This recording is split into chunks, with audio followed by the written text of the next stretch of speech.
Plus, we're back to this game and we're gonna pick the final option and hopefully we get a good ending with this option. So you wanna go to the village? Good idea.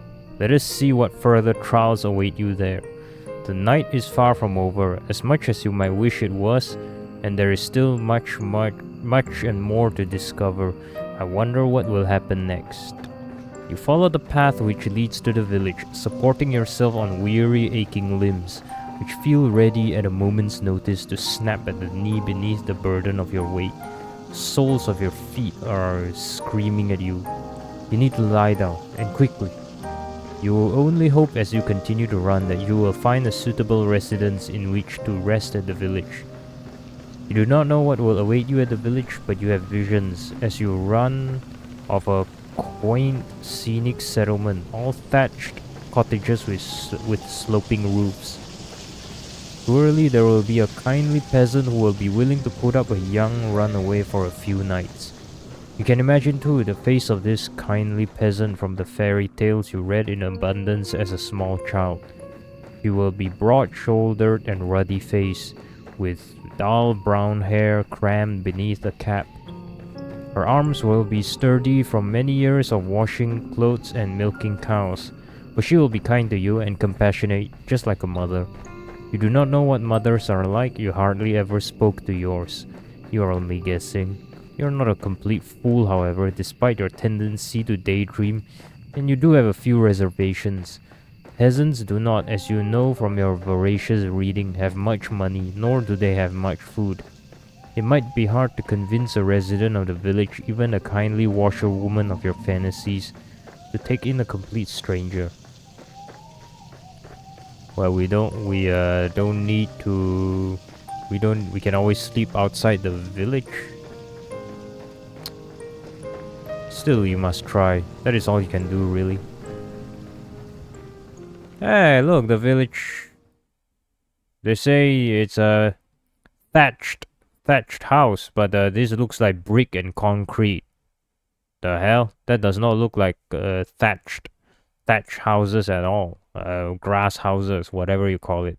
Look at that. The village looks decent. Yeah, look at that. Brick houses everywhere. Nice. Let's just sleep in one of the bushes, that's all. Well, that'll do. Better than the sleeping in the forest. So you run to the village. It takes some time before you finally emerge from the woods, but finally you manage it. How much time, you ask? I cannot answer that. Did I not say that time had begun to lose all its meaning?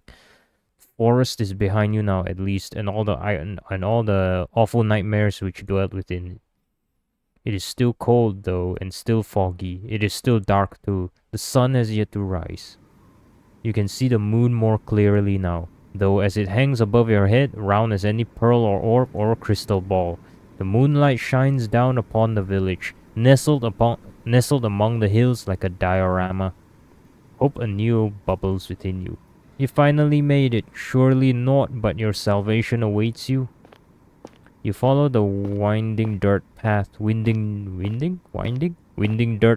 the village, looking this way and that. But your hope, such a precious, fragile thing, soon begins to fade. The village up close does not look half as welcoming as you imagine. There are cottages, yes, but they are in a state of disrepair.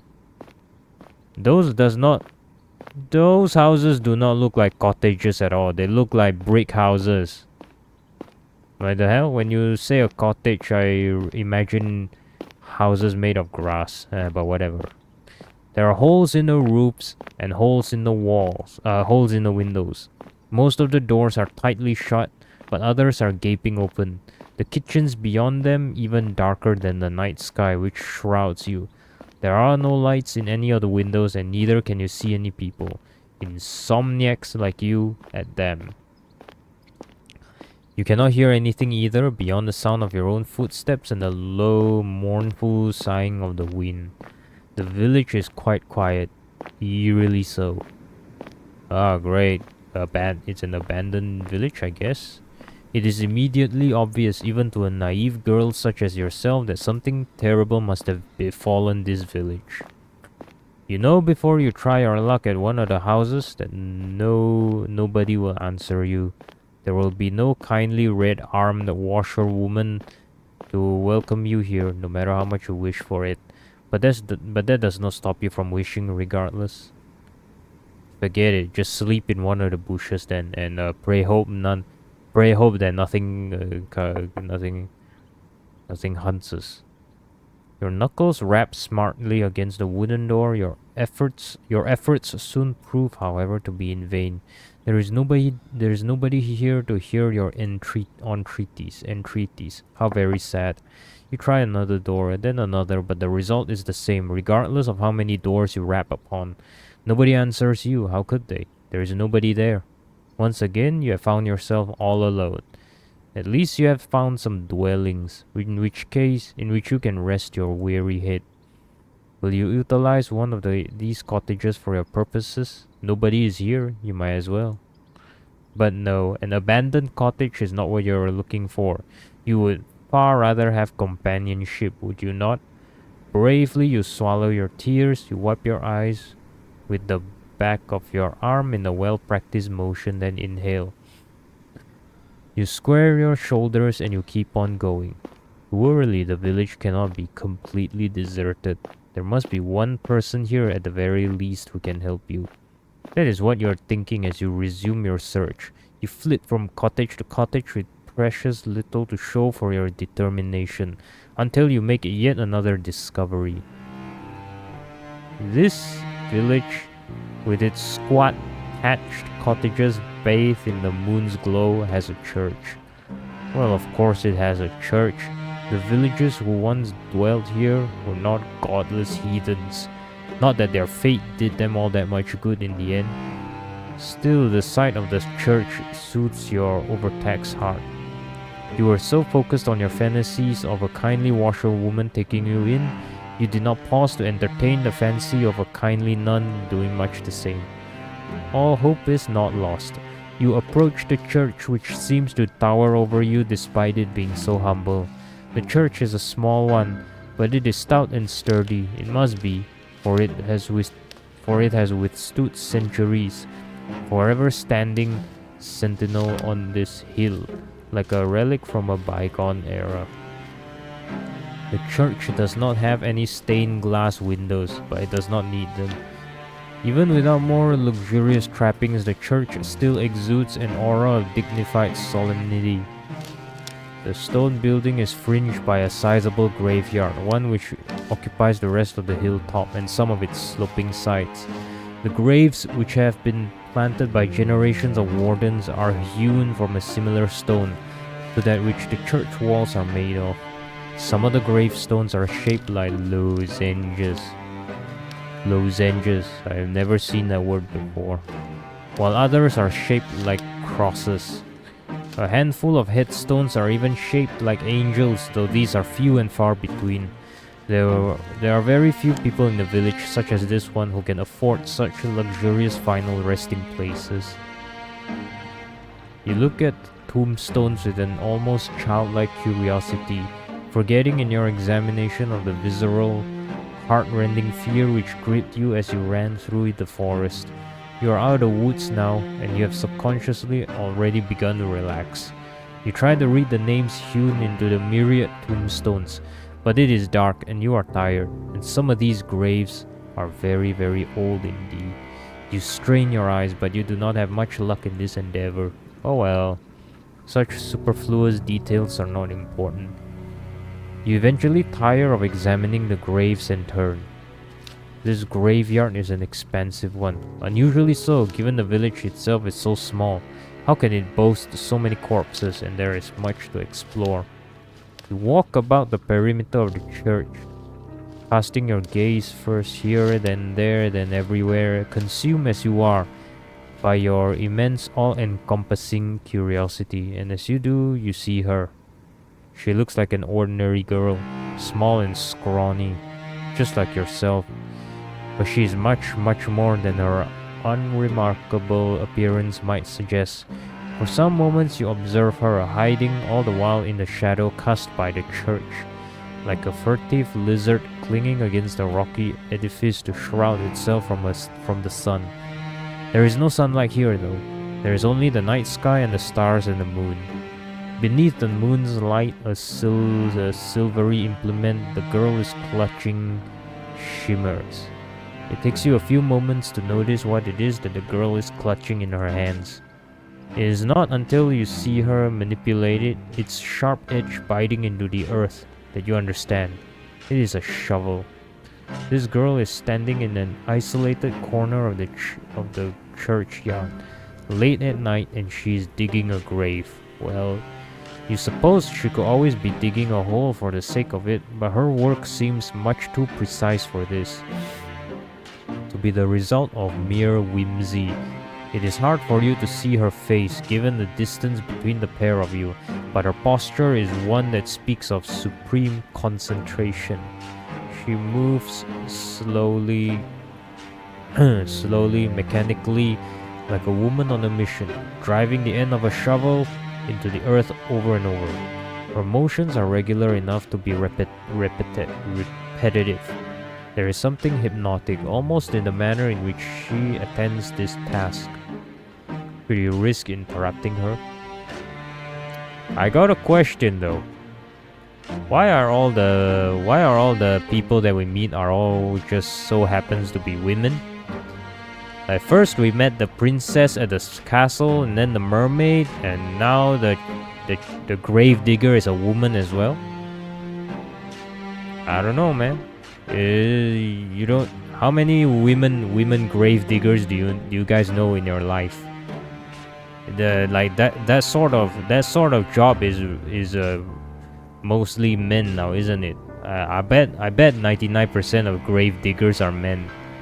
I highly doubt that maybe even 100%, because I doubt any women would gladly take such a how do you say such a labor-intensive task, you know? Whatever. Should you risk interrupting her? Do you dare? You get the feeling she would not appreciate it. I think she's a ghost, bro. I think we should get out of here. Should just quietly slip away. Who's gonna bet that she's a ghost? The shovel in her hands, meanwhile, is rather hefty. If she wished it, she could cause you no small amount of damage with it. Cold anxiety makes your skin prickle. You do not know if you should risk speaking to her when she, in her dark cloak, with her shovel, looks so very strange. But what do you have left to lose? You have come this far. Great. I'm gonna bet this is another bad ending. Cause the grave digger, it would be folly to turn back now. It is with this thought in your mind that you decide to approach the strange girl. No, don't approach her, man. Just go away and then go find a bush to sleep under or something. Just hide, man. Your footsteps are quiet. You have grown accustomed to slinking around like a cat, but they are not quiet enough. The girl's senses must be finely tuned because she blinks. Then she turns, your eyes meet, and once they do, you feel your breath catch in your throat. You did not have a clear view of the girl before, concealed as you were in the shadows, but now she's looking at you. You can tell she's pretty. What are the chances? She's pretty. A grave digger. Pretty. Her skin is very smooth, and her hair, though obscured by her dark hood, is very fair. Her eyes, meanwhile, are a clear, cool blue like ice. Those eyes of her, which are large with unease, are fringed with very long, fair eyelashes. She looks as though she has stepped out of the pages of a picture book. Bro, that line right there, stepped out of the pages of a picture book, has been used to describe every single girl that we just seen. The hell? She is simply too perfect to belong to this world. Perhaps she's some kind of vision, a waking dream, a hallucination. But no, she's none of those things. The shovel she is clutching in her hands looks solid enough, its pointed tip glittering wickedly in the moonlight. You steel yourself, perhaps expecting some sort of outburst, but the tension soon drains from the girl's slender shoulders. Her fingers, which were once gripping the handle of her shovel, tightly relax. Her lips curve upwards at the edges. She's smiling, and what a smile it is. It is transformative. When she smiles, she looks radiant, angelic almost. Here is a smile that is so suffused with light that your eyes begin to prickle from it. You are so relieved, you almost feel as if you could cry. It would not be the first time you have wept during this night, and neither would it be too surprising if you did. You have been through a lot. You must be exhausted. The girl holding the shovel seems to realize this because she bridges the distance between you cautiously as one might approach a skittish cat. Then she says in a rough voice which does not match her dainty appearance, "Well, she does live in a rural village. What were you expecting?" "Oh, it's so good to see another person. I was afraid I was the only person left alive. The only one in the whole world." Now this is quite the effusive greeting. Her introductory speech is riddled with exclamation marks. She is rather more personable than her apparel would make one suggest. You, a well-bred young lady, cannot help but feel overwhelmed. It is your turn now to be on your guard. Anxiously you observe the girl with the shovel and you ask her what she means. What happened? Oh, did you not know? There's an awful lot you do not know, so much in fact it would fill a whole encyclopedia, no, a whole library. You shake your head, ashamed at your ignorance, and the girl frowns. You mustn't be from around these parts, I guess I should have known. This village is a small one, and everybody knows everybody else. The girl's expression falls. At least they used to, back when there were still people to know. That ain't the case now though, not after the plague. There was a plague? That would certainly explain why the village, when you walked through it, was so quiet. Did everybody else succumb to this mysterious illness? That's right, it's just me here now. I call bullshit on that. If there is a plague, right, then how are you not dead? If this plague is so infectious that everybody else died except you. I call bullshit on that. I'm betting she killed all of them. She murdered all the villagers, I bet. I've not seen another human being in a long time. It gets so lonely here. Now that is an interesting turn of phrase. It catches inside your head like a burr. Have you heard it before? You do not have much time to ponder this, however, because the girl takes a step towards you. Oh, but where are my manners? They must have gone rusty after being on my own for so long. You know, in the beginning of this game, we are running away from somebody chasing us through the forest. Will we ever know who the hell it is that is chasing us in the forest? My apologies, miss.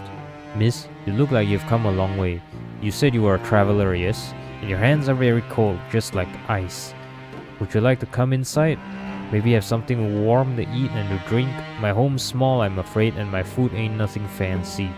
But I'd be more than willing to share. It's not every day another girl stops by, especially not one as pretty as yourself. I'm feeling very blessed. Thanks! I guess all three routes lead to a lesbian relationship. The girl laughs, a carefree, airy sort of laugh, which does not match your initial impression of her. I don't know, I'm just gonna tell the lady I got places to be. Goodbye. I do not trust her at all. No way did everybody else die from the plague, except her. You thought when you saw her among the graves that she would be more distant, somehow, and more mysterious. Perhaps you are mixing her up with everybody else. You're still unsure if you can trust this girl, but her invitation is an appealing one. It is much more appealing, certainly, than spending the night outdoors in the cold, keeping on the graves. What are you, a romantic poet? Please. You make a show of pondering the girl's invitation. At the very least, you do not want to appear too eager, but your acquiescence is, alas, an inevitability. Why would you ever refuse her? She's the first friendly face you have seen all night. Without her, you'll be all alone. Her hostess leads you to a small, humble home located but a stone's throw away from the church, built in the shadows of a twisted, towering sycamore. Is that how you pronounce that word? Sycamore? Sycamore?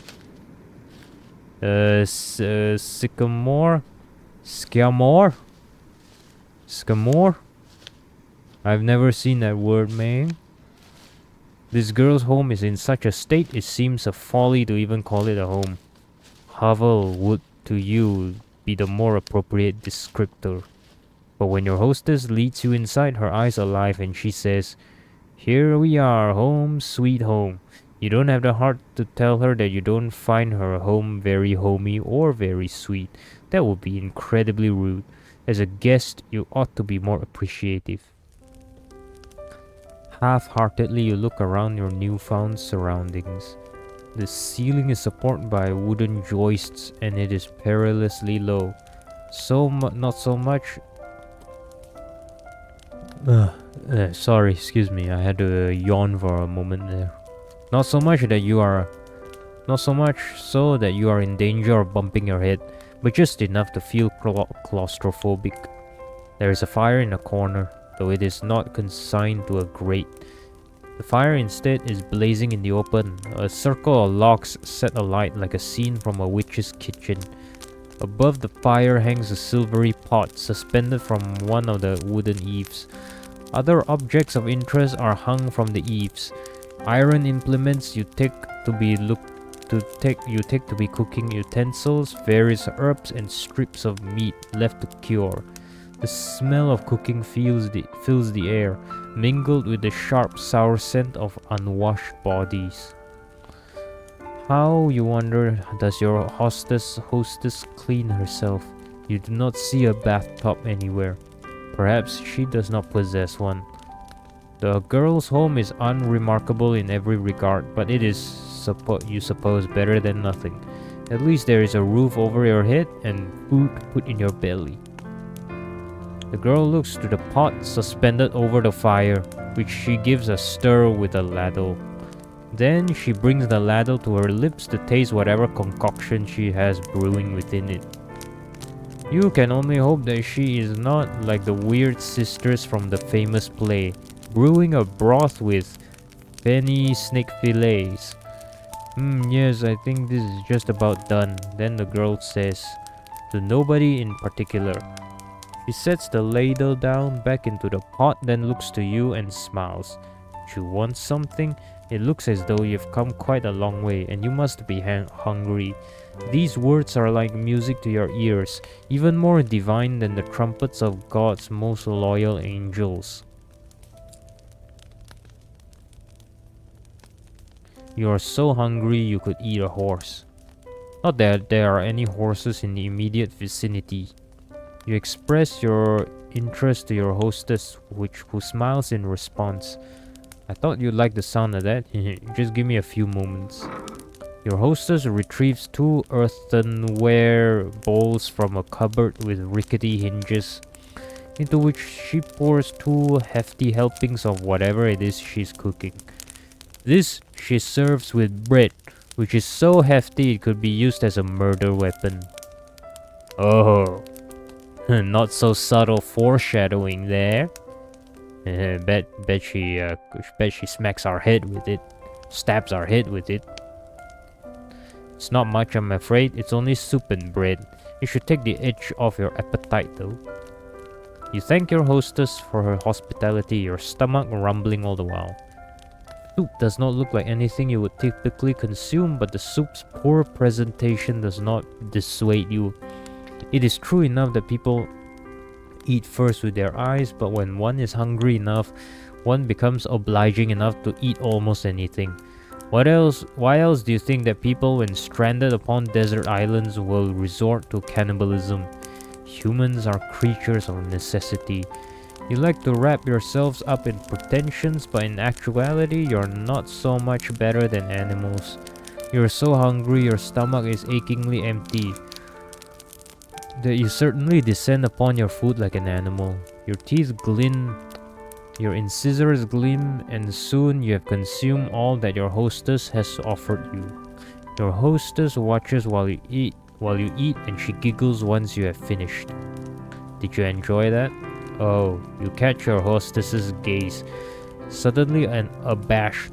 You are so hungry you fail to account for her judgment. Now you have some food in your belly though, and you have been suitably warmed. Your old self-conscious is returning. Did you not make a fool out of yourself? You demur shyly, looking at your lap, fearful all the while of what your hostess might think of you. You do not want her to take against you. Fortunately for you, however, and for your fragile ego, your hostess is not the judgmental sort. She is not like the girls you grew up with. Well, I'm glad you enjoyed it. It's nice to see my food being appreciated so heartily. I know I'm not the best, but I've been practicing for a long while. I used to cook for my father all the time, you see. This remark catches your attention. Quizzically, you look at your hostess, your abashment over your animalistic eating habits suspended. What happened to her father?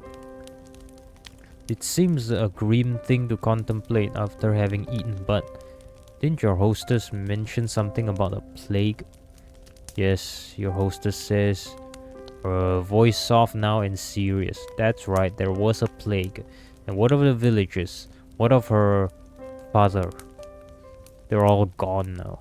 Gone? Yes, you see.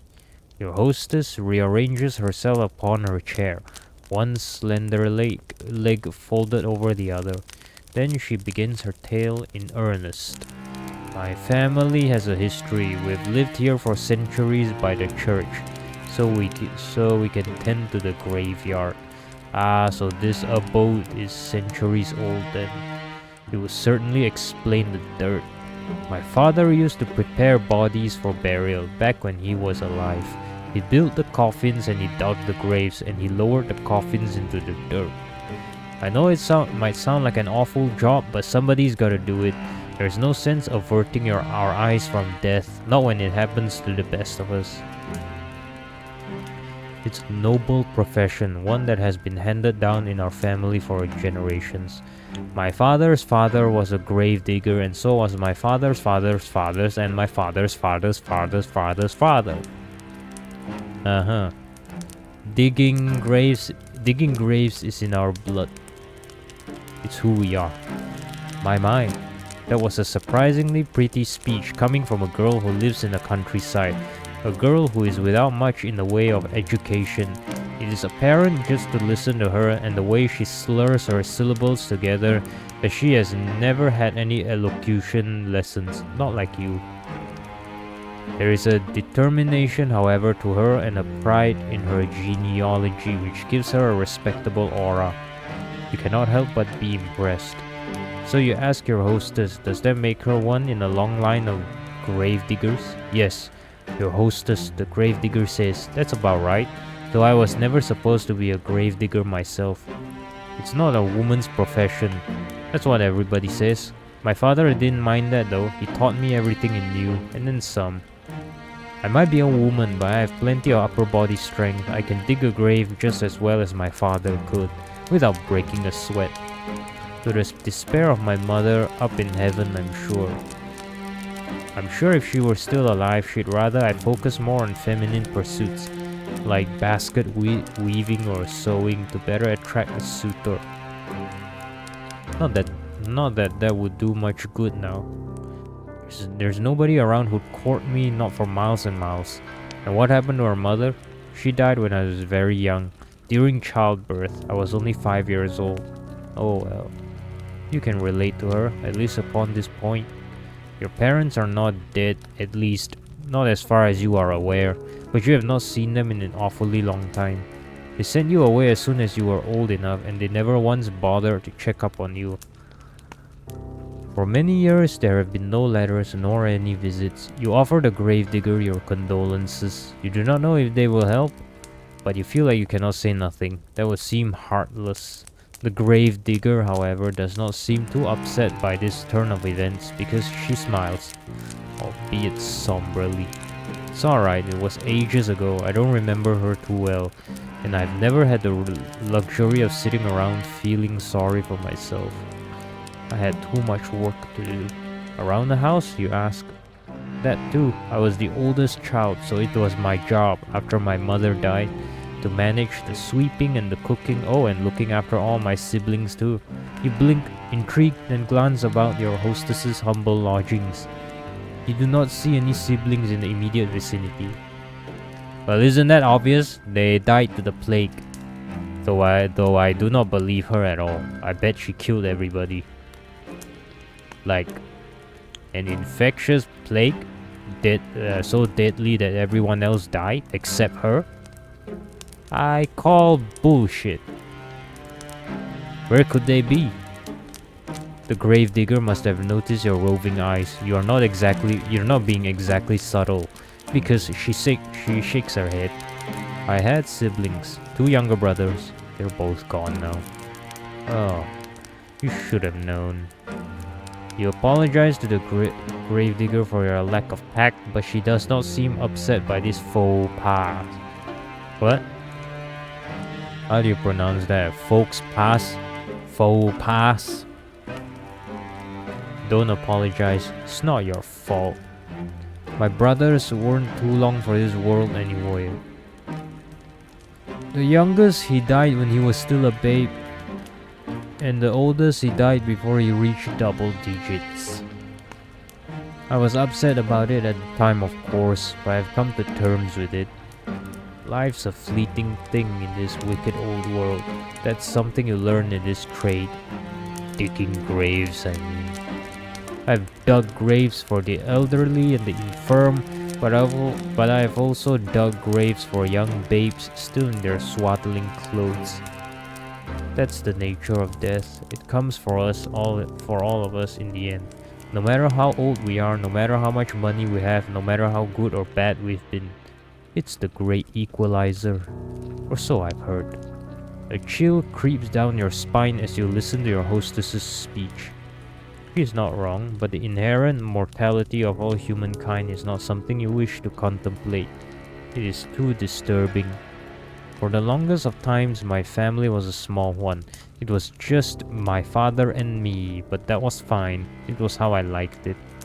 I was very happy even if our lives weren't the best. I've never had any fancy clothes to wear, and we can't dine on the finest of foods. In the grand scheme of things, we ain't anything that special, but I've always felt otherwise. I thought that I was blessed. We knew hardship, of course, and famine, but that's just the way life is around here. When food supplies were low, we always helped one another out. I had my father, but I also had the rest of the village. We all looked after one another, and things always worked out in the end. At least they did. Until the plague happened. Yes, she had mentioned a plague. You had been wondering when she was going to return to that topic. You suppose that the plague is the reason that the village, as you traversed it, was so very empty. You suppose, right? The plague tore through the village. I don't remember when. Feels like it was a while ago, but maybe it wasn't all that long after all. Feels like I've been on my own for centuries, but... Your hostess's eye began to cloud over. It looks as though she's entrenched within her own memories. What could she be remembering? You have never seen a plague before, though you have heard of them in your history lessons. Your history professor was quite enthusiastic about the subject. She talked about piles of dead bodies stacked up on the streets, and stacked up in the wooden carts come to take them away, with no shortage of a plum. She was a strange woman, your history professor. The plague came on very suddenly. There was no warning. One day everyone was fine, and the next, they were all dead. It is with no small amount of anxiety that you eye the gravedigger. Then you ask worriedly, surely they could not all have died? Is that not an exaggeration? Oh, if only. I wish I was exaggerating, but it's the truth, honest to God. The people in the village died one after the other, just like that. I saw what that plague does to people firsthand. My father was one of the first people who caught it. I think one of the bodies which came through that we buried must have had it. Not that I know for certain, I'm just guessing, but still. My father didn't have an easy time of it. His skin turned all grey and clammy, and he complained of a horrible fever. There were night sweats and stomach cramps. And then there were the boils. The boils? Pustules. They were the size of eggs, and they were full of pus. When they burst, it stunk. The house was full of it, the stink of death. Is this a reference to the Black Death of Europe?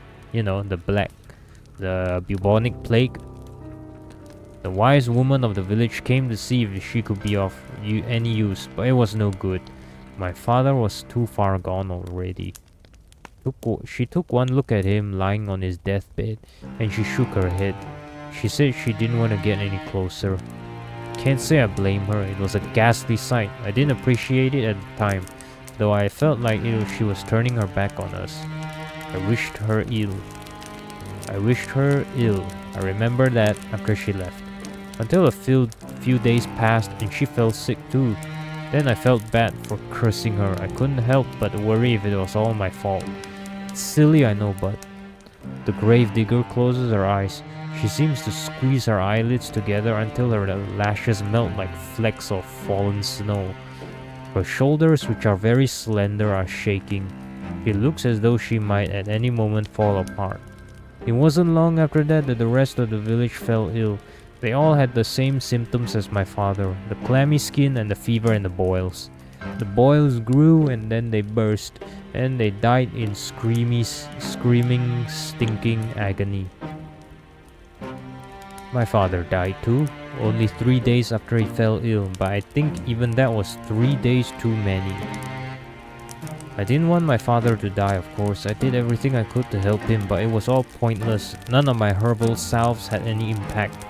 I couldn't make a blind bit of difference. All I did was stand about his bedside telling him it'll be alright until his eyes sank into his skull like 2 blocks of stone and his mouth dried out. During that last day before he died, he might have been a corpse already. He didn't look at me, he didn't speak to me, he just lay in bed with his eyes closed, groaning.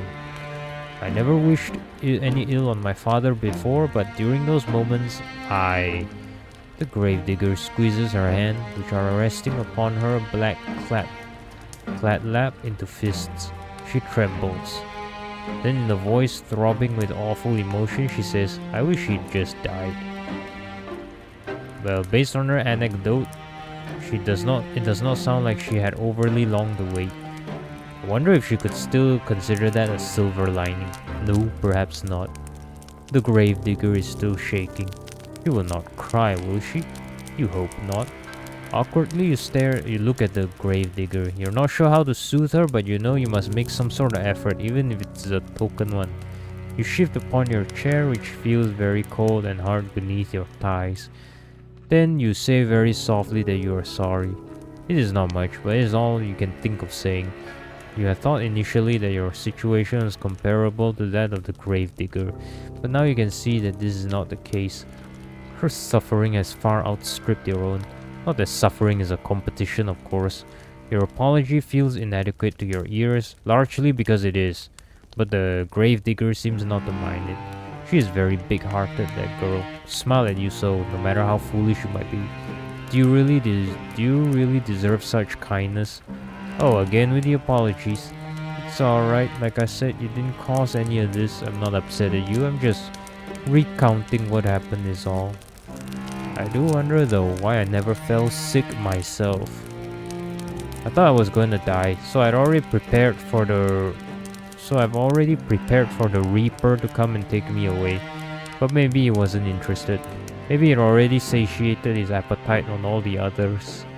That, or maybe he thought he'd leave me alive for practicality's sake. With my father gone, who else would tend to the dead?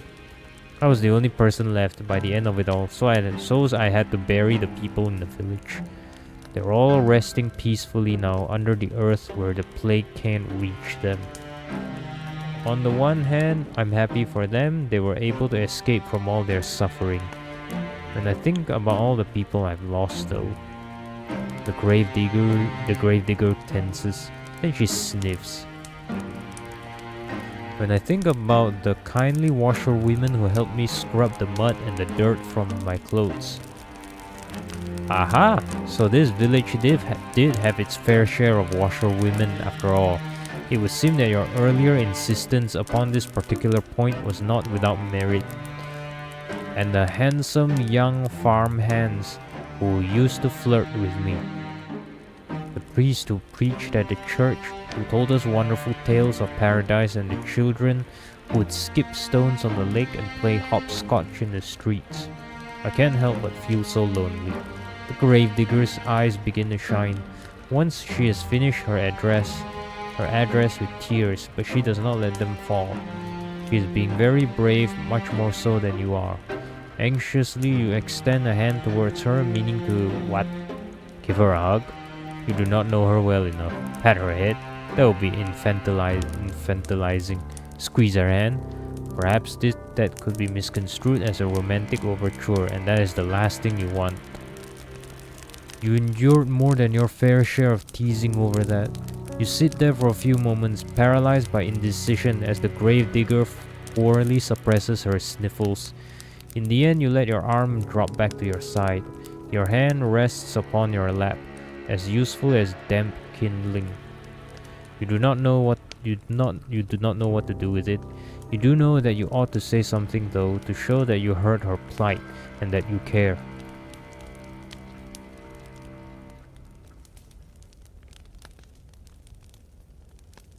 You do not know what this something should be, however. No words could ever console the gravedigger, there would never be enough. They can offer some balm, however, to the bereaved, and so, after a pause just long enough to be awkward, you offer your condolences. What else can you say? Oh no, the gravedigger replies, wiping a few strays of tears with the back of her arm. It's alright. I've grown used to it, really, being on my own. I mean, it ain't so bad, really. And I'm not alone now, at least. I've met you. You keep me company, won't you? Well, what can you say to that? You aren't callous enough to trample this poor girl's hopes, are you? You know full well yourself how awful that feels. You can do nothing but nod, a response which makes the girl smile more widely still. That's wonderful. I know you're just a traveler who's passing through, but I can offer you bread and board until you leave. I have food enough and a spare bedroom. I can make it up for you right now. You must be tired after your long journey. Just give me a moment. The gravedigger rises to her feet in a flurry of excitement and retreats. You watch as she departs, a little too eager to please and frown. This girl's home is a small, humble one with a low ceiling and slanted walls. You cannot imagine such small dwelling possessing a spare bedroom. This so-called spare bedroom is in all likelihood the room her father slept in before the plague carried him off. You do not think that you would much like to spend the night in the room of a dead man, but what choice do you have? You're tired, wretchedly so. Why is it that all you can do is to keep your eyes open? While you were running through the forest, desperate to escape your pursuer, you had no thought in mind beyond finding some safe sanctuary in which you could recuperate. Now that you have found said sanctuary, it would be unreasonable to find faults with it. You ought to learn to be more thankful for what you have. There are many, many people in the world with less.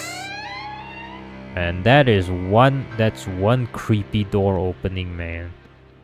You rise and follow the gravedigger once she has finished her preparations to her so-called spare bedroom, which is every bit as cramped as you fear it would be. At least there is a bed, which comes as something of a relief. The rest of these lodgings are so humble you were half expecting a straw pallet. As tired as you might be, you cannot lie to yourself. You have no desire to sleep among the hay like an animal. The sheets of the bed are clean too, a fact you discern with a cursory glance. So you will not be expected to sleep upon the sweat-soaked linen of a plague-ridden man after all. This really is your lucky day.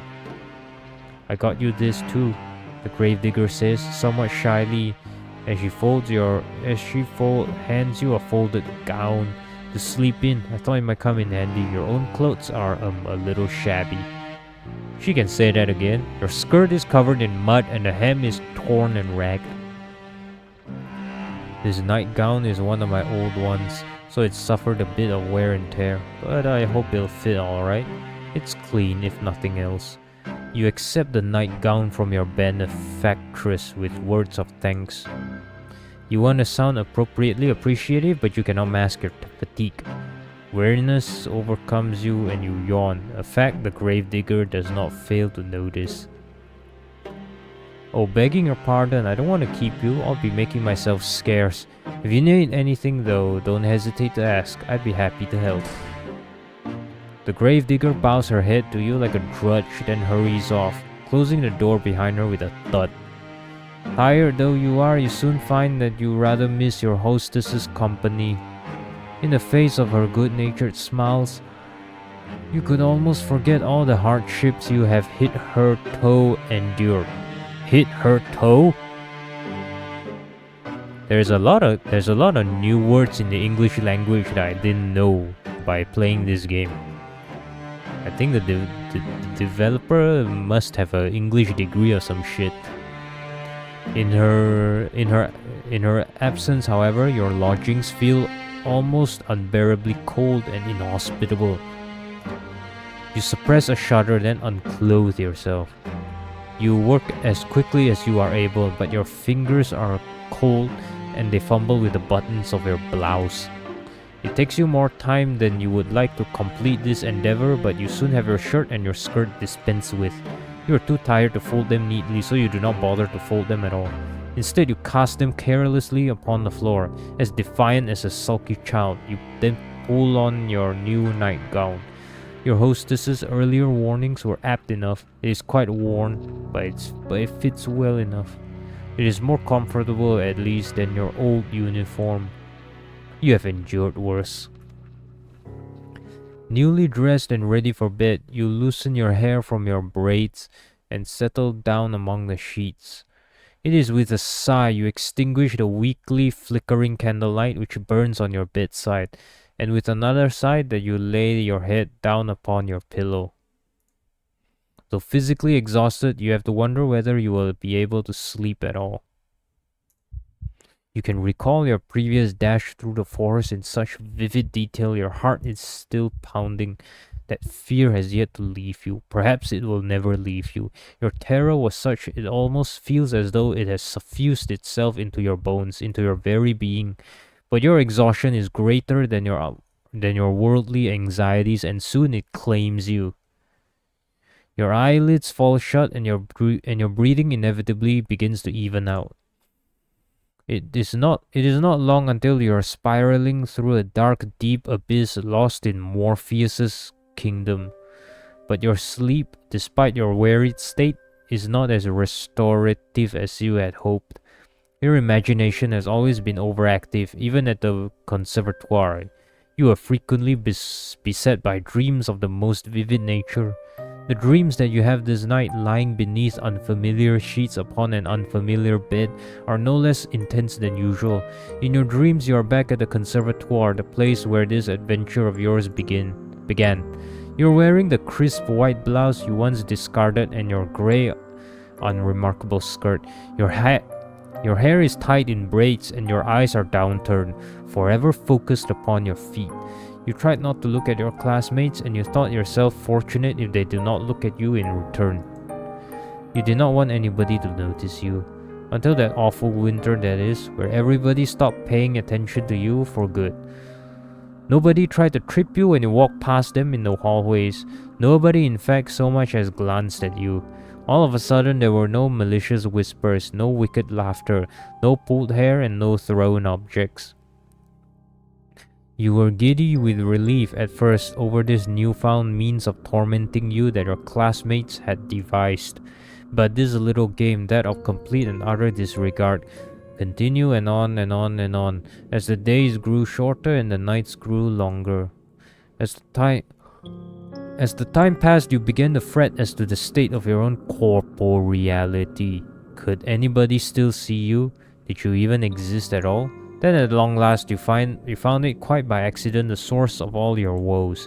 One of the girls had erected it in the forest, through which you were sometimes bidden to jog for PE class, beneath the shade cast by an old oak tree.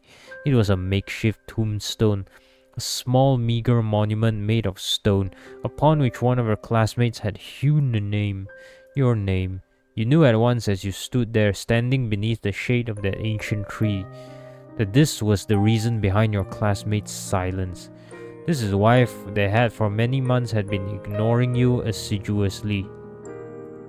They had buried you in their hearts. You had already died. Your eerie dreams notwithstanding, you sleep more comfortably than you had anticipated. When you awake the following morning to the sweet chirping of birdsong, you feel well rested, albeit woozy. Your head is aching. It is nothing, however, that a cup of hot tea cannot fix. You stumble into the kitchen within your night clothes, your hair loose and your feet bare, and the gravedigger turns to you. She looks at your face, which is pasty, and your under eyes, which are dark, and exclaims in the manner of one accustomed to solving problems, not complaining about them. "Oh, you look awful. I think you need something warm to drink, and maybe you need something to eat too. Let me get started on breakfast." And that is exactly what she does. She gets started on breakfast, which proves to be quite a simple affair, nothing like the luxurious food you were accustomed to in your past life. The bread is hard enough to break your teeth on, and the cheese is a bit too strong. It is food all the same, though, and you do not complain. Your stomach was beginning to grumble. "I have to ask though, where the hell does she get cheese? Are there cows nearby to milk?" The tea is inoffensive at least, and you drink it gratefully. You thank the gravedigger girl for her hospitality, and she smiles at you in return, a sunny smile like a field of blooming bell flowers. "It is no problem, don't hesitate to ask me if you need anything else," she says, words which come to symbolize your relationship. You stay with the gravedigger for many more days, and limited through though her means might be, she always tries to help you. The gravedigger sets you chores about the house to keep you occupied, a fact for which you are grateful. You need to do something to keep your mind off your frantic flight through the forest. You can almost forget about it now during the day. During the night, however, it returns to you, the sound of your feet against the foliage and the swirling fog. When you sleep, you are assailed by nightmares. Sometimes you awake after midnight, the sheets twisted around your body and your mouth gaping open in a paroxysm of terror. Though you try to tell yourself otherwise, you're still afraid. Being with the gravedigger makes you feel less so, though, particularly when you are sweeping the floor or keeping an eye on the bread loaves so they do not burn. You attend to most of the domestic chores while the gravedigger concerns herself with the work she knows best, that is, digging graves. Her dogged persistence when it comes to this pursuit intrigues you, so much so that you cannot help but posit a question to her on one particular morning when the sky is festooned with clouds. "Why," you ask her, perhaps a touch insensitively, "do you continue to dig graves? There is nobody left, after all, to dig them for. You have always been practical, and you cannot see the point in it." "What's the point in it?" The gravedigger ponders while holding her precious shovel to her chest. Fortunately, she does not seem upset by your question, despite its bluntness. You should count yourself lucky her temperament is so very placid. "I don't suppose there is any point to it, really," the gravedigger eventually says with a small smile. "I know it doesn't have any practical purpose, but, well, Digging graves is what my father did. He showed me how to do it, so I should continue his legacy. My father wanted to keep our family tradition going, and I suppose I want to do the same. That's all there is to it, really. That's all, is it? You think you can understand that? Though your companion's actions might appear to be illogical, there is a kernel of reason nestled among them. She does not dig graves out of any sense of purpose.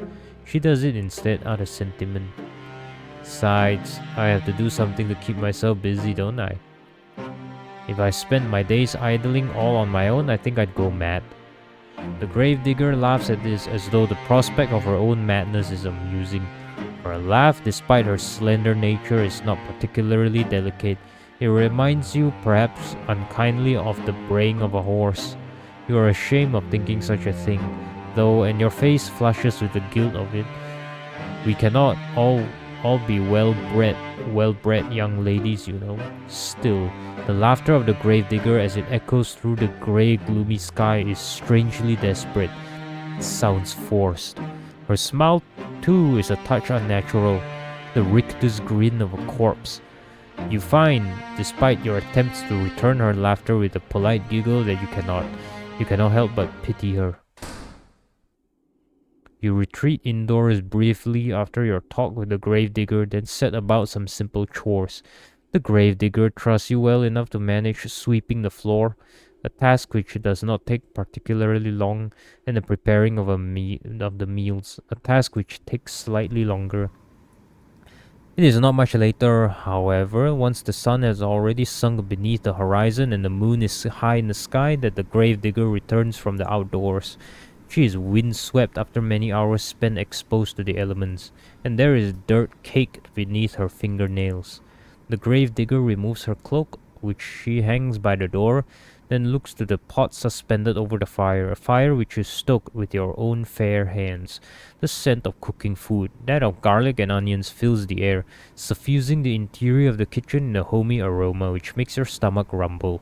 Taking stock of this, the gravedigger smiles at you, a toothy smile which, despite her status as a lowly peasant, is surprisingly clean and bright and white.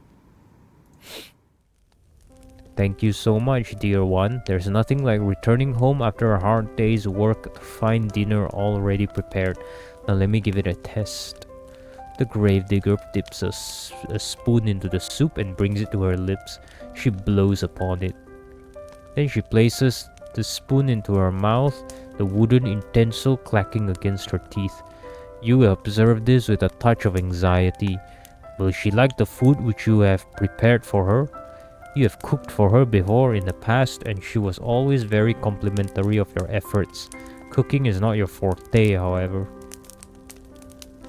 You never had to concern yourself with it, really, growing up in relative comfort as you did. You think that you enjoy this rural, rustic mode of existence more than you did any of the privileges of your past life. At least now with the gravedigger, you have a steadfast friend, a staunch ally. When you are with her, you are not alone, and that is worth its weight in gold. The gravedigger exclaims after drawing the spoon from her lips, her smile a bright, guileless one. It's delicious. Your face flushes at this compliment. You are unaccustomed to receiving them, and it makes you feel good. Shyly, you ask the gravedigger if she truly means that, a query which makes the gravedigger smile. Of course I mean it. You've become quite good at cooking, really. That is a relief. You were not very good at all of this cooking malarkey in the beginning. You did not know how to handle a knife nor how to peel a vegetable, and you cut yourself more than once. You bled into the soup on several occasions, but never once did you throw this solid soup out. The gravedigger lives a humble existence, and she cannot afford to waste her precious ingredients. Your soups during your stay have all been seasoned with the slightest hint of iron. Today's soup, however, is a marked step above all the rest. You did not cut yourself with a knife even once. Maybe your companion's compliments are not empty fluff. Maybe you really are improving. This soup should be ready to serve. I have some bread too that we can eat it with. But oh, I should brew some tea too. Let me. Ah yes, the tea. You knew that you were forgetting something. I don't know, man. It's late at night and it's almost time for bed. Do you think it's a good idea to drink tea? You were so focused on the soup it must have slipped your mind. Your face flushes yet again at this oversight, and shyly you offer to correct it. The gravedigger, however, waves your request aside. No, it's alright. You made the dinner, so I'll brew the tea. It's only fair, so it won't take all that long. Would you mind serving up the soup while I'm busy? Of course you would not mind. You do enjoy making yourself useful. For a lady, you're awfully domestic. You work alongside the gravedigger to finish your nightly meal, and together you serve it soup and bread, alongside 2 cups of piping hot tea prepared by your hostess's own 2 hands. You sit together at the table, then partake in this simple fare. After saying grace. The soup really is quite good, despite it being made from only the most commonplace of ingredients. There is a bit of kick to it, and it warms you from the inside out. The tea, meanwhile, is very soothing, so much so it makes you feel rather sleepy. You would like to sit with the gravedigger for a little while longer, and tell stories, as you have sometimes in the past, that or play cards. The nights are long and there is no better way to pass them than spending time with her. Games of old maid. Alas, you will have to wait. You're too tired for it. You do not know what has happened, but after consuming your victuals, you feel utterly fatigued. You explain your predicament to this gravedigger between your yawns, and she nods in response. That's alright, you don't need to stay up with me, not if you ain't up to it. You should head off to bed and rest that pretty head of yours.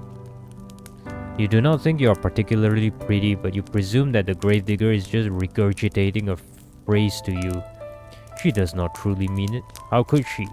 She is far prettier than you are. You thank the gravedigger for her understanding, then rise from the table. You retreat to the spare bedroom on trembling legs, then change out of your clothes. You have only just slid into your nightgown, then when you hear the rapping of knuckles upon your door, light and unobtrusive. This rapping could, of course, belong to but one person. It is the gravedigger come to check up on you. I'm sorry, the gravedigger says, her soft voice, but you rushed to your room so soon after eating, I couldn't help but worry about you. Would you mind if I took a look at you? I just want to see if you're alright. The gravedigger is trying to keep her voice steady, but you can hear it wavering regardless. She really does sound concerned, so much so she could very well be on the brink of tears. You do not want her to cry for you. You would feel horribly guilty if you upset her, even inadvertently, given all she has done for you. You bid the gravedigger entry into your room, therefore, without further delay, an invitation she hastens to take. The door swings inward with a creak, and there your hostess stands, was still attired in black, her clothes a stark contrast to your pure white, off-white nightgown. The gravedigger looks at you, seated in bed with your hair freed from your usual braids, and exhales. Is that relief, you wonder, playing about her face? But why? Why was she expecting to see exactly before entering your bed chamber? Thank you for letting me in, the gravedigger says, toying with her fingers. How do you feel? Not too terrible, you reassure her. There are no particular problems with your health, you just feel tired. Are you sure you're not sick? Your face does look a bit pale. That will be nothing out of the norm. You are always pale. True. Now, is there anything I can do for you? Would you like something warm to drink, or maybe a hot brick to your place in your bed? It should keep you warm. You appreciate your hostess's thoughtfulness, but you reassure her that this won't be necessary. You will be fine. I hope so. I've thought that about my father too, before the gravedigger begins, but her voice soon trails off.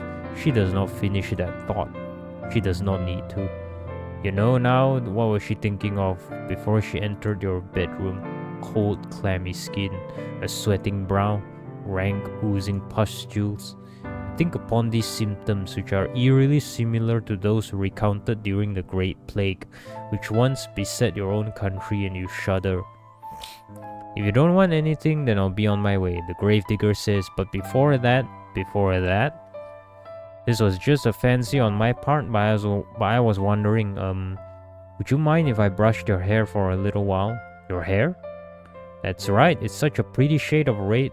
Red is all, I just thought. Well, it's just a fancy, really.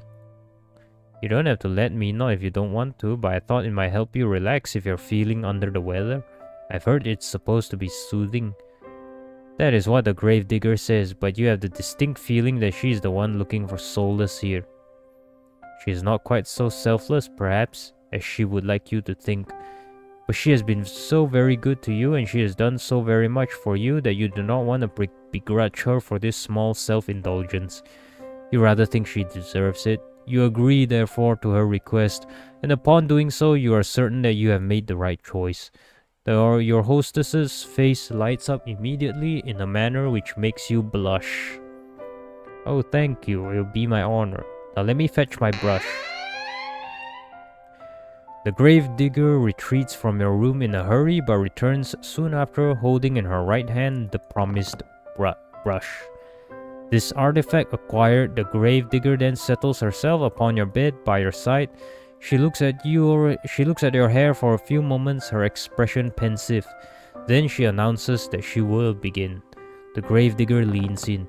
The wooden frame of the bed creaks under her weight, a creak which melts with the sighing of the breeze outdoors.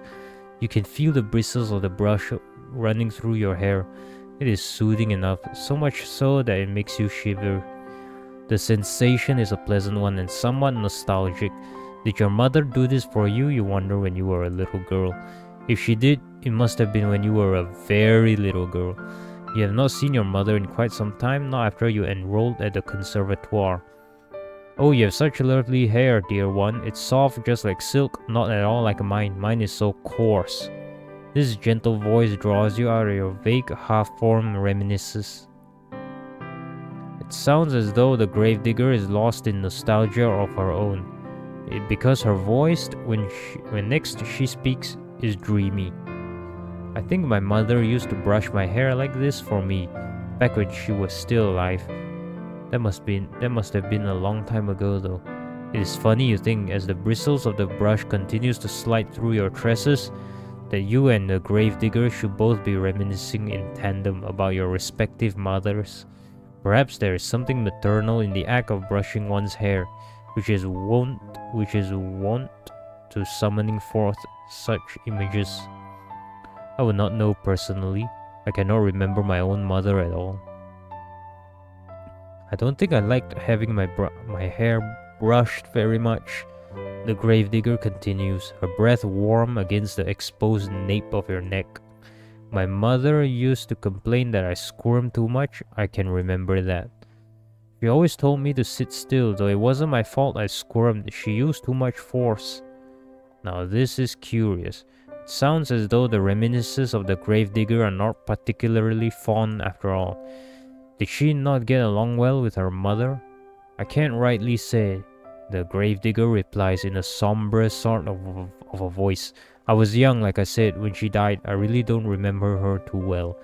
But I don't think she ever had that much time for me. She was too busy with all the cooking and the cleaning. Oh, and looking after my baby brothers. But she had time enough, despite that, to brush her hair. She did what she felt she had to do to make me look presentable. That it really worked. Not that it really worked. I wasn't like the other girls in the village, you see, who like to sit indoors with their mothers, and so I've always loved the outdoors. My father said I inherited that from him. Ruefully, the gravedigger smiled, not that you can see it with your back facing her. My mother said I wasn't very, maidenly. She didn't like that I have always traipsed around outside. Traipsed, another new word. After my father watching as he dug graves. She said it wasn't appropriate, like I was some sort of a princess wearing a fine dress. The gravedigger snorts. I used to get a bit muddy, yes, and maybe I did get burrs in my clothes and knots in my hair, but it shouldn't have mattered. It's not like I had any hopes of marrying a prince no matter what my mother said. Still, she hoped. She had lots of hopes. My mother, high hopes. I think she might have resented my father, maybe for working such a menial job. Our profession is an honest one, but it's never made much money. I think my mother was hoping for fine jewels and dresses and... oh, I don't know, she always had ideas. Her head was full of fairy tales. It was a shame, I suppose, that her reality didn't match up to what she wanted. I didn't match up to what she wanted. The bitterness in your friend's voice is unmistakable, so much so that you want to console her. What would you say to her though? You never met your companion's mother. You never will either. Her cold, inert body has been lying in the graveyard, buried beneath a tombstone for over a decade. You have no way of ascertaining whether your companion's mother truly cared for her. You do have intelligence enough, however, to understand that poorly thought out condolences can cause more harm than good. You would not like it if people try to reassure you that, of course, your father loved you really. If he loved you, then why did he send you away from home? Why did he never send you any letters? You know he was worried about his finances, but that seems a poor excuse to pretend that his only daughter did not exist. As for your own mother, meanwhile, she was nice, at least you think she was, but she was woefully ineffectual, though she was nominally an adult. She always cleaved before your father's judgment. You think that she was afraid of him. You do not try to tell the gravedigger, therefore, that her mother loved her, that she must have done, else she would not have given birth to her. Instead, you sit there letting the brush run through your hair and you say quietly that you understand. Sometimes you feel like a disappointment yourself. Well, the gravedigger says after a pause, I'm glad I'm not the only one. I guess it happens to all of us. You guess so. Parents are only people after all. While one would hope one's parents would be kind and attentive, they too can fall victim to caprices of their own. Just because one has brought a child into this world, it does not mean one will be able to take care of it properly. Not all parents are responsible, just as not all people are responsible. It is a painful subject. Oh, it's alright. Oh well, it's alright if my mother never liked me, or even if she never loved me. I know my father did, and that's all that matters. He was always there for me, no matter what. Your companion's voice catches in her throat. She winces. At least until he wasn't. He died, and I didn't do a thing to help him. Your companion's shoulders are beginning to shake. You still cannot see her, but you can feel her body convulsing. You can see her loneliness rolling off her in waves. It is all-consuming, like the waters of a deep, dark ocean. Grief anew pierces your heart, not on your behalf, but for the sake of your benefactress. She does not deserve to suffer so much. This you have no qualms with telling her. You turn to face her and pluck the brush, which had been hovering in the air inert from her fingers. Then you let her know that her father's death was not her fault. What could she have done? She could not have cured his illness. I know, but I can't help but think, what if? I keep racking my head over and over trying to come up with something. But I can't think of anything, and even if I could, it's too late. He's already dead. He's dead and buried. I buried him and now I'm all alone. She might have been alone, you tell the gravedigger, but she isn't now. Not anymore. How can she be when you are there? I know that, and I'm grateful, but I don't know if I deserve it. Why would she not deserve your company? You do not understand. Because I couldn't do nothing for nobody. My father always looked out for me when I was a little girl, but when he needed me the most, I failed him. I failed everyone. All the villagers, all my friends, all died. What would I do if the same thing happened to you? I don't think I could bear it. I don't want you getting sick too, not when I care about you so much. I thought I'd gotten used to being on my own, but now that you're here, it's making me worry all over again.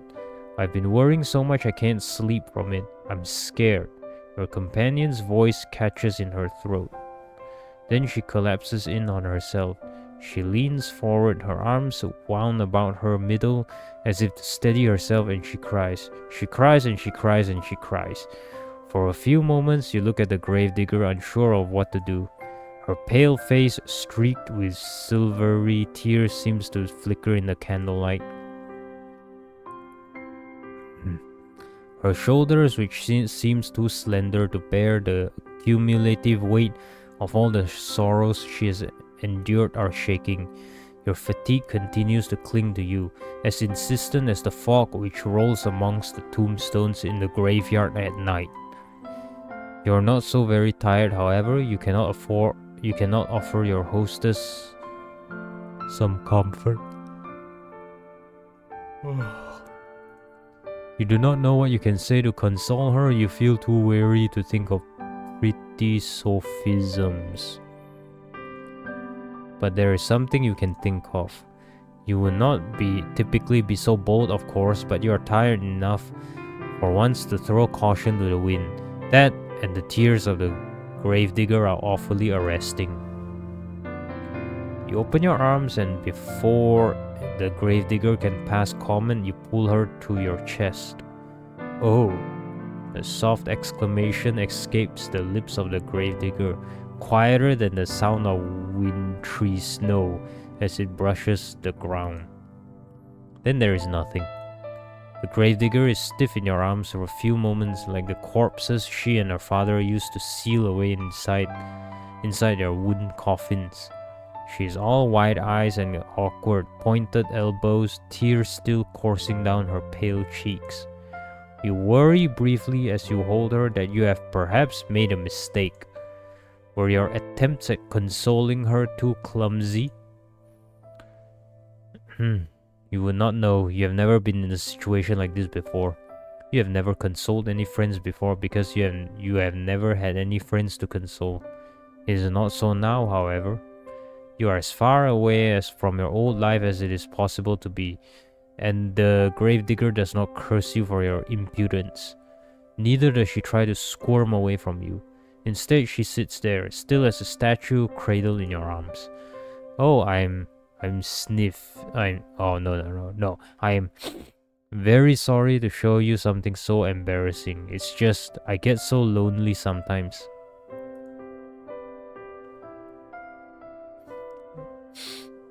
Until at long last, with a breathy sob, she lets the full weight of her body fall against yours. You run your hands against your sobbing companion's shoulder blades and her back, and gently you soothe her. You tell her that she does not need to apologize. There is no shame in crying. You hug her for many, many minutes while she sobs against your chest, wetting the front of your nightgown. No further words pass between you that night, but they do not need to. Words are irrelevant in a moment as tender as this, shared between two souls who have come to understand one another through mutual loneliness. You slide beneath your sheets. You still feel exhausted, and the gravedigger joins you without asking for permission. It would be an unnecessary piece of politeness, really, given your acceptance is all but assured. You have already accepted the gravedigger, after all, every single inch of her. You have accepted her hospitality, you have accepted her food, now you are accepting her company. You arrange yourself beneath the sheets, then draw her body to yours. The gravedigger has not yet changed into her nightwear. Her clothes will be horribly rumpled when she awakes comes the following morning, her head resting against your chest. But tomorrow has ceased to matter. It no longer exists. There is no concept of time between the two of you. No thought of the day which will dawn once this night inevitably ends. Instead, there is only the warmth shared between you and the wetness on the cheeks of the gravedigger. There is the sound, irregular now and less intense than before, of your companion's muted, muffled sobs. There is this gentle, tender moment snatched in the midst of a deep, dark night which can never be replaced. Your eyelids feel heavy as though weighted down with stones. They droop inexorably downwards, pulling you like a drowning maid into the dark, impenetrable abyss of slumber. You yawn. Then you fall asleep, cozied up beside the gravedigger like two cats in a basket. You sleep and you sleep and you sleep more deeply than you have allowed yourself in quite some time. But when you awake, you find that you are no longer in the bed upon which you slept in, shrouded by sheets. The digger too is nowhere to be seen. Instead, you are quite alone, lying by yourself in the dark. You blink, but your surroundings do not become any clearer. Is it the middle of the night? Perhaps you are roused from your slumber by the desire to relieve yourself, or else to slake your thirst. Your sleep has been awfully disordered as of late, and the smallest of noises have been enough to disturb you. That does not sound quite right. You slept well, of that you are certain. Your body feels invigorated as though it has slumbered for hours and hours. How many hours? You do not know. You do not know much of anything. You can feel a strange pinching sensation around your chest, however, and around your arms. It would appear as though somebody, but who else could it have been save the gravedigger, changed her attire while you were sleeping. That is a startling thought, but the darkness which entombs you is even more so. The darkness which surrounds you is unsettlingly complete. It is so thick you cannot penetrate it. Your newfound woes do not stop. However, at this deep, unnatural darkness, it is cold too, and you are lying upon something hard, some sort of a stone slab. What is going on? You reach out, but your movements are soon stymied. There is something heavy lying on top of you, something that is limiting your movements. You were anxious before upon awaking, but at this discovery you feel downright aggrieved. A sharp prong of panic pierces you, but you try to suppress it. Hysterics will get you nowhere. In most cases, they only tend to make bad situations even worse. You ought to know that already.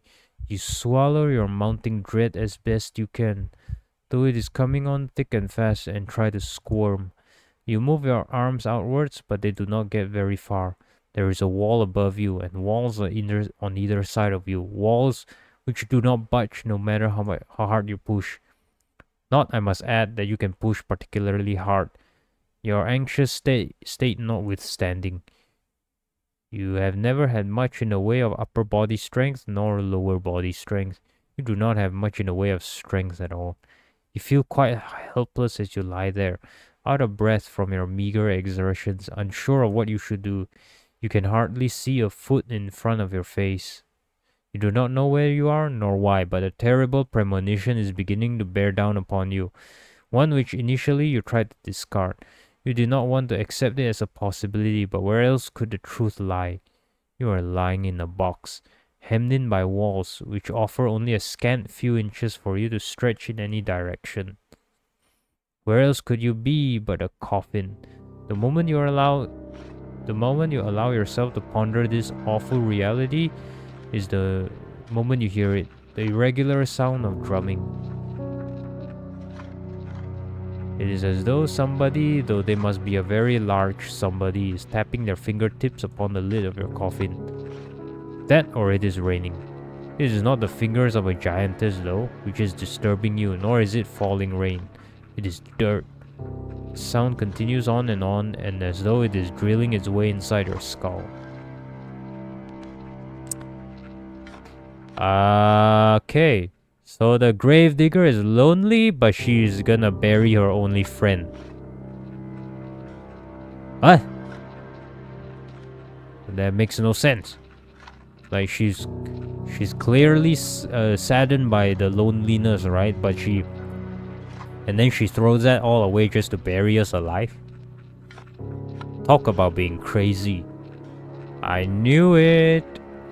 The whole bullshit story about everybody dying from the plague is bullshit. She murdered everybody. I knew it. See? I told you so. Everybody died from the plague. Bullshit. More like you buried everybody alive. I think that is most likely true. It is relentless. It is merciless.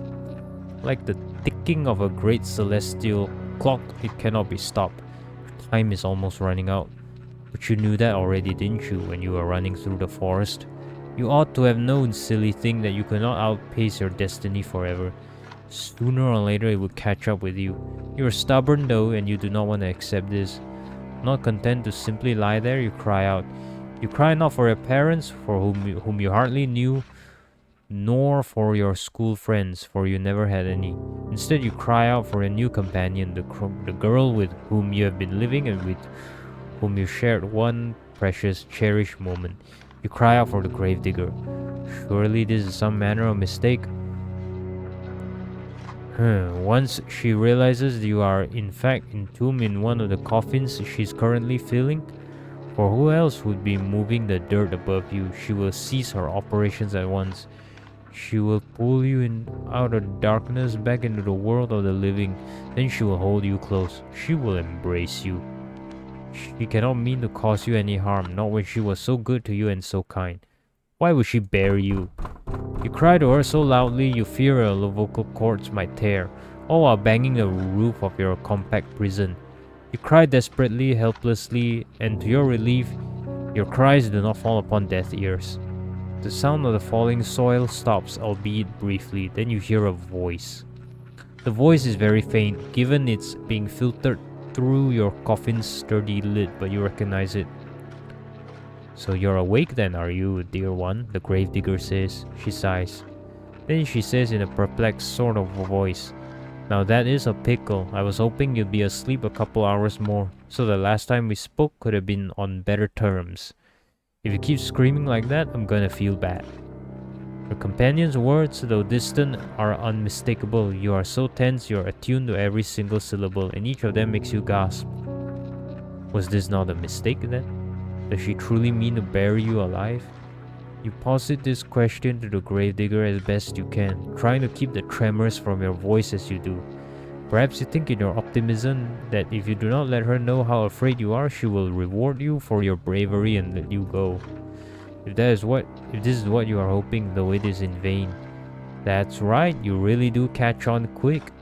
So it would appear she really has committed to the task of burying you. What an unfortunate turn of events. Why though would she do such a thing? You thought she was your friend. You thought that she was your friend. We are friends, the gravedigger says, her voice still worryingly offhand, worryingly empty. I'm very fond of you. There's nobody dearer to me than you. I've had a really good time with you these last...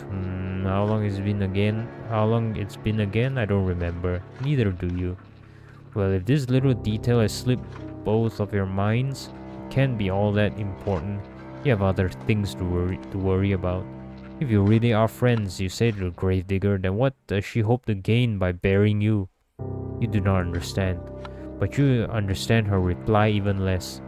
Well, here's the thing, the gravedigger says in a reasonable sort of a voice, as though burying somebody alive could ever be thought of as a reasonable action.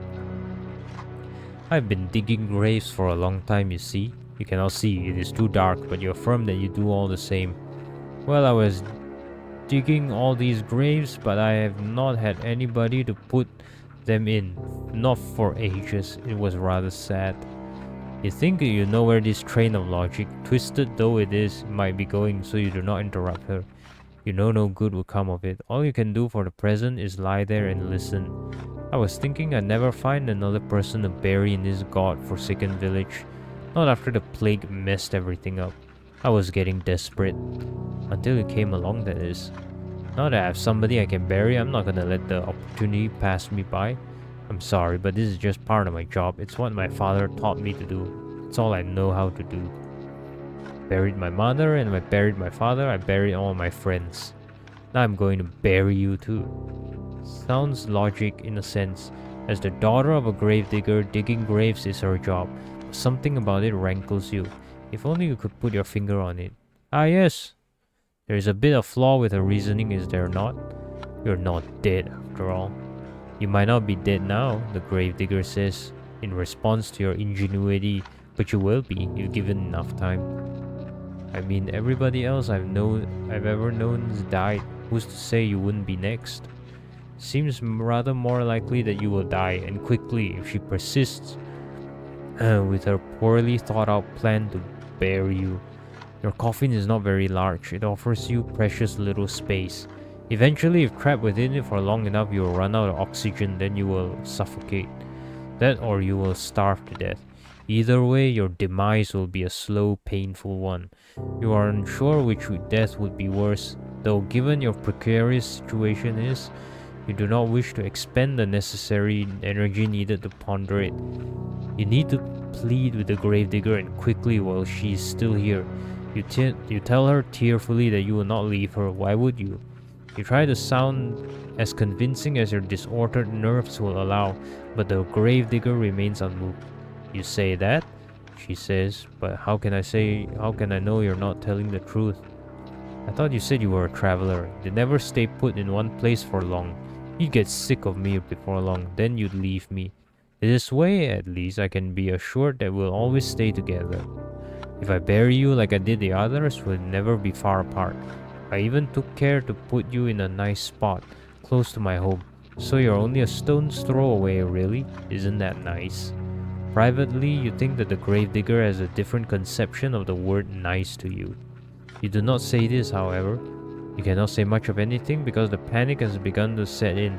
It is choking you, stopping up your throat so you can only cry. You scream. You beg and you plead, but it does little good. The gravedigger has already buried her mother. She has already buried her little brothers. She has even buried her father, whom she loved above all else. She thinks by burying you, she is doing unto you an act of great kindness. You think that she is going to kill you. In a sense, you are both right. Your opinions are so diametrically opposed on this matter, however, that you will never be able to find any common ground. You might as well save your screaming. She will not listen to you. She is beyond listening. Shush, shush, dear one, says the gravedigger very gently, just as gently as she spoke last night when she confided you in all of her fears. It won't be so bad, really. Nothing will be able to hurt you down there. You'll just be going to sleep for a really, really long time. You can rest, and while you rest, I'll tend to you. I'll plant flowers on your grave. You'd like that, wouldn't you? This way we can always be together, and I'll never be lonely again. While the gravedigger speaks, she begins to pile even more soil on the roof of your coffin. The sound of dirt on top of you, on your arms, your legs, and your head conceals your companion's final words. You cannot hear her. You cannot hear anything beyond the sounds of the dirt and the scrapings of the shovel, and your own desperate, frantic screams. You scream and you scream and you scream without cease, until your throat feels hoarse, but your efforts are in vain. You hammer on the lid of the coffin with as much strength as you can muster, but the lid of the coffin is nailed shut. You are in no position to remove it. All you can do is lie there, screaming and crying and banging your fists on the roof of the coffin, over and over as more dirt and debris falls on top of you. Eventually, enough dirt falls on you to stifle your screams for good. The gravedigger can no longer hear you, and you can no longer hear her. You're all alone, trapped in a narrow wooden box, which, regardless of what you want, is now your new home. You can smell the soil in the backs of your nostrils when you inhale. It is so potent you can taste it on your tongue. You can taste the eventual inevitable decay of your own body. You will remain trapped here underground forever and ever. Or to use less melodramatic terms, until the last of your energy escapes you and you succumb to your own slow suffocation. It isn't a very pleasant way to go. But you forgive me if my sympathy is limited. You did bring this upon yourself, you know. You reap what you sow in your case, and in your case you made a series of bad decisions which led to your untimely demise. Now, what do you want to do? Will you accept this fate of yours and rest in peace, or will you try to fight against it? Another safe. Okay. So what's the point then? What's the point of giving me different routes if all three routes lead to us dying? So there's no good ending? All ending bad endings.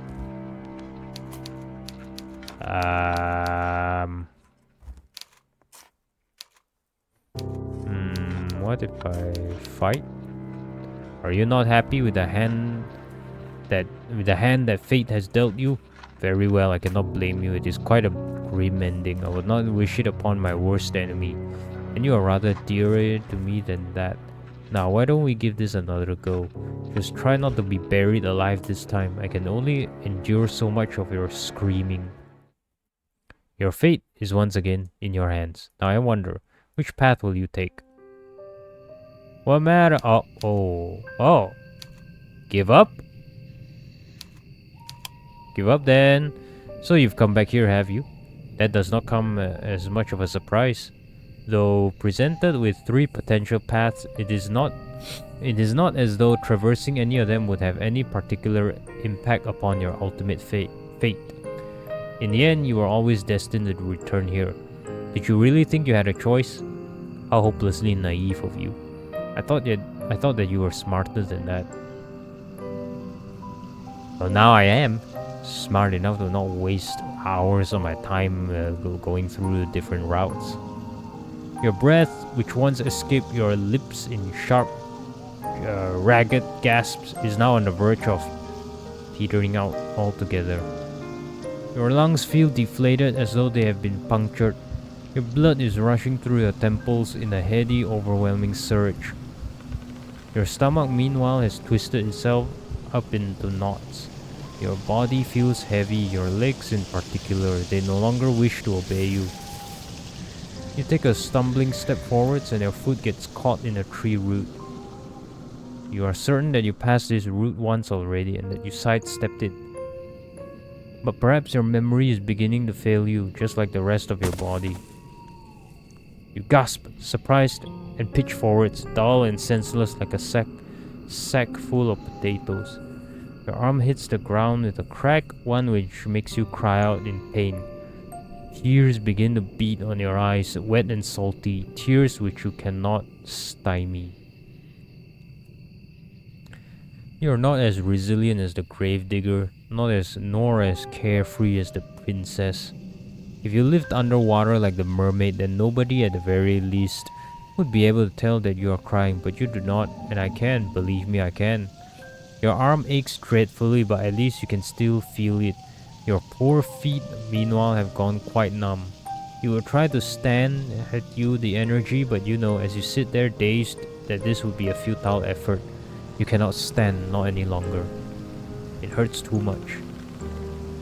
You really have been through a lot tonight, haven't you? I fear I have not been very kind to you, but you ought to be accustomed to hardship. Why then are you crying? You have always been a crybaby. That is why they teased you so much. It is because they knew it would be guaranteed a reaction. You are very predictable. Even now, after you tried to borrow my power for your own purposes, you have not changed at all. As you sit there sobbing, you hear, or you think you can hear, footsteps approaching you. There to your right is the snapping of a twig. To your left, the telltale rustle of leaves. You feel your every sense feels razor sharp, honed to a knife's point by anxiety. You are so panicked you feel as though you're going to be sick. If you want to vomit, then why not? There is no shame in it. There is nobody here to judge you, nobody but me. I've always been here, you know. I will always be here no matter how fast you try to run or how far. Did you really think you could escape me? Poor sweet child, poor little fool. I did tell you, did I not? A contract with the witch is binding. No amount of physical distance between both of us could ever sever it. I told you I would never let you be lonely, and I mean it. But I've had rather enough of these little games. It's time for me to collect my collateral. A soft gasp escapes your throat as you feel arms wind their way about your back. Naturally, you know whose arms they are. They're mine. I've been watching you all night, but this is the first time I've reached out to you in so a direct manner. Did you not expect me to be so forward? I can hear your heart fluttering in your chest. It's beating very quickly like a startled rabbit's. Your breaths are short and sharp. It is a cold night, and though I am holding you, you're still shaking.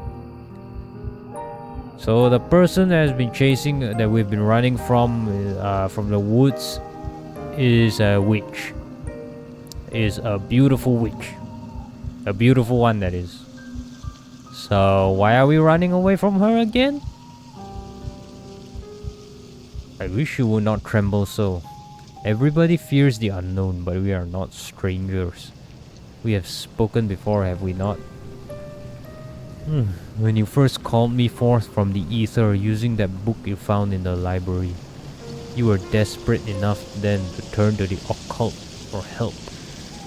You pleaded with me to use my magic for your behalf. You begged me. You implored and you entreated and you wheedled and you whined, and though I had some reservations, you forced my hand. I had no choice, not in the face of your desperation. You did not want to be lonely anymore.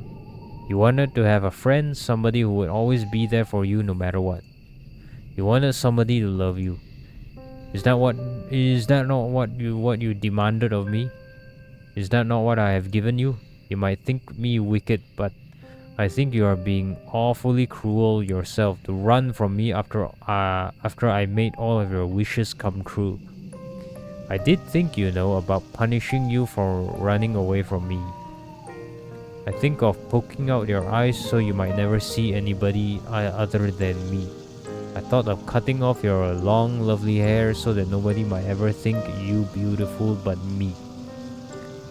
I thought of breaking your legs so you might never be able to escape from me. I turned all these intriguing ideas over in my mind, but I am a merciful witch. Though you hurt me, I did not wish to hurt you. You asked, after all, that I love you, and that is what I did. I have drowned you in my love. I have buried you beneath my love. Ha ha ha ha ha ha, I see it now. The mermaid drowned us, then the gravedigger buried us. Okay, buried and drowned by love, it seems. I've swallowed you with my love. And a reference to the princess eating us alive. Okay. Very creative there, witch. Now what do you want? You have always been a sad, lonely girl, one who has been starved of affection. Nobody has ever cared for you. Your life has been a barren, empty wasteland, one devoid of any fonder feelings.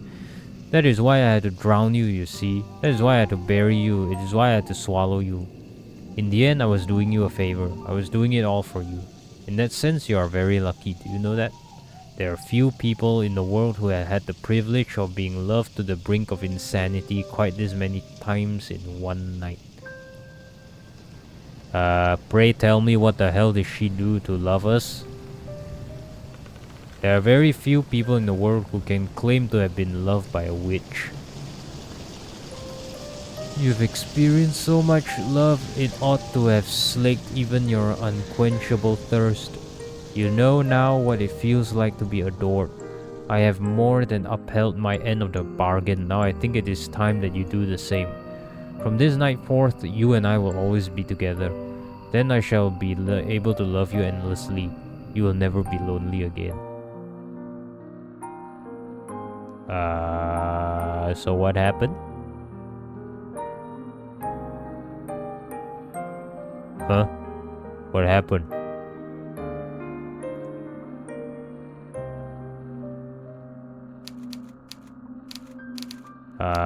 Is this it? Is this the end of the game? Let's see, mermaid, there's the mermaid. Okay, and then there's the sitting on the bed. And then there's the burying alive.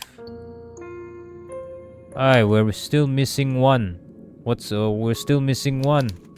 What's the secret? What's the secret ending, man? Is there's still a secret ending? Okay, how do I get it? Oh crap, not here. What if I press start? You are running.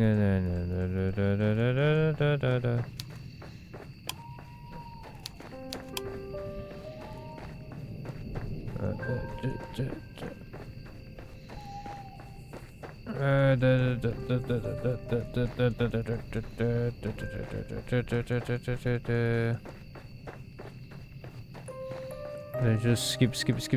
Let's see what will happen if I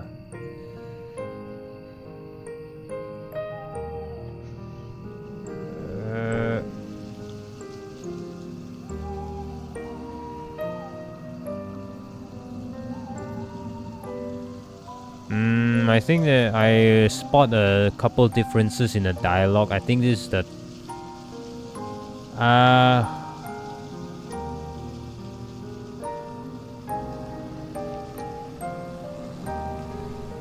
okay, I feel like there's a different dialogue. Oh wait, no. Ah, no.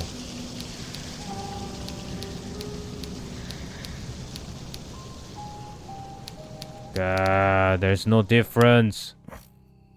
There is no difference. Hey, wait! I lost all my save. Wait. Oh, crap! So press start means everything gets reset. What? Does this include the thing?